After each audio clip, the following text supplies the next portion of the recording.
ఆరుగురు వైసీపీ ఎమ్మెల్సీలు వారి పదవికి రాజీనామా చేశారు.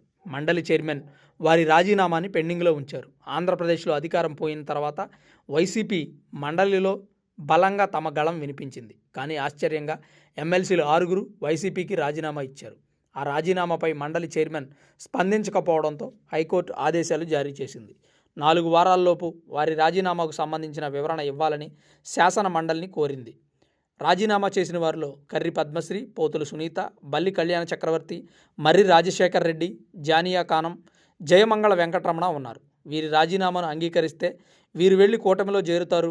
వీరి తర్వాత ఇంకెంతమంది వీరితో పాటు వెళ్ళిపోతారనే భయం వైసీపీకి పట్టుకుంది. అందువలన వీరి రాజీనామాలను వాయిదా వేస్తుందంటూ పలువురు రాజకీయ పరిశీలకులు అభిప్రాయపడుతున్నారు. వైసీపీ పార్టీ ఘోరంగా ఓడిపోవడం, ఉన్న ఎమ్మెల్సీలు కూడా ఒకరి తర్వాత ఒకరు రాజీనామా చేసి వెళ్ళిపోవడంతో శాసన మండలిలో కూడా వైసీపీ బలం తగ్గిపోతుందని వైసీపీ పార్టీ అభిప్రాయపడుతోంది.